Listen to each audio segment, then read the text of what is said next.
Welcome to another Sprinterra video. In this video, we're going to take a look at column sets. So we're continuing our financial reporting saga. We're going to go through column sets. So we've got the profit and loss rolling 12-month.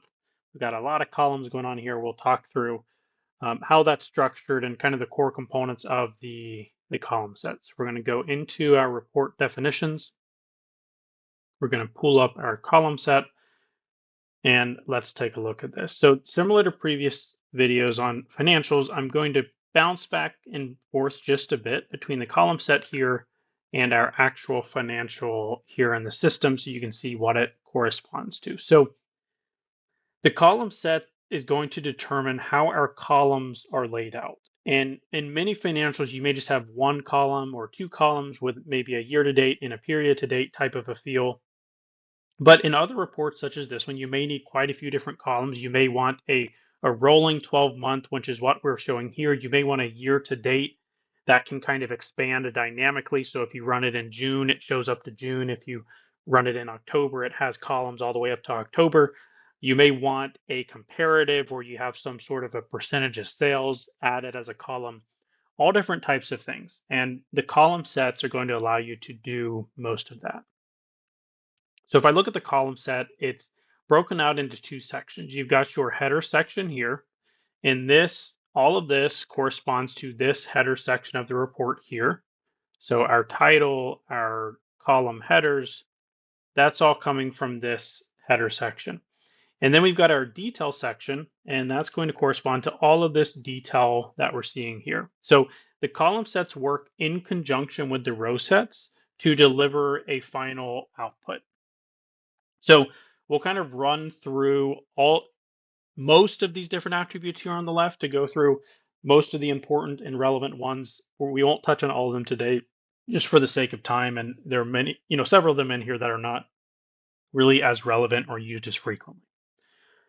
Okay, so up here in the header section, it's going to be fairly straightforward in the sense that you can either have it hard coded as you're seeing here. So you're noticing every column header, for the most part, is started with period ending, and that's where you're seeing each of these period endings show up here at the top. And then we've put in a formula to have it dynamically pull in the start period, or based off of the start period, the actual period that you want to see. So in this case, since it's a rolling 12, this is showing the start period. This one's showing the start period -1. If we look at this one, it's the start period -2, et cetera, et cetera. So you have that flexibility to kind of build out your header as you need. We won't go too deep into the formulas. That's a completely different discussion that we could end up spending a lot of time on. So for now, just understand this top section is header, and it corresponds over here to this beautiful, beautiful setup. One note, you see this underline between the header and the detail section. That's coming from this bottom row here, which is actually formatted as being 1 pixel tall. You can see that, and a background color of black. So it's not necessarily an underline, but what it is a very skinny section that has a background color of black, which end result looks like an underline. So if you ever wonder how that's done, that's what's happening there. Now, down here in the details, let's get into some of the meat and potatoes of this report. You do have the ability to add descriptions from the column side of things if you are evaluating it from the column side. In most cases, this is going to be blank because those descriptions that are input on the row set are going to be what you want to take precedent, whether it's the manual descriptions you put in or whether it's the accounts that you mapped out to expand onto the report. Either way, that's how it's going to pull. You've got column type here, which description type is indicating this is where your descriptions are going to show up. So when I jump back to the report, that column 1 is tying to all of these descriptions, and it's pulling those descriptions from how the row set is set up.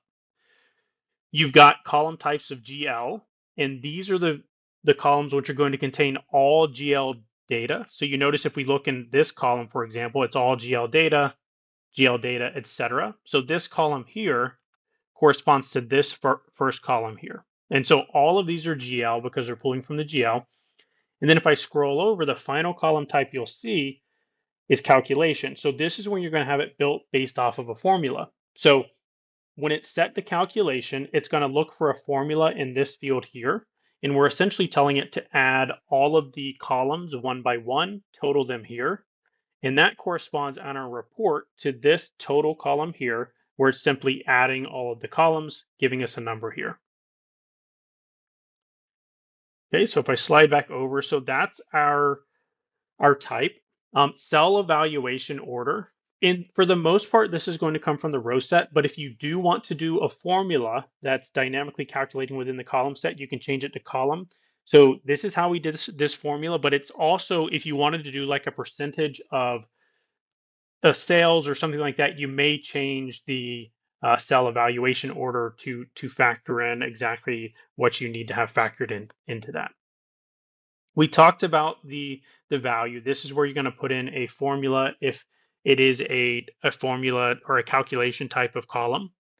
You can have it set to round or not to round. If it is going to round, you can determine how it's going to round. You can set up your formatting.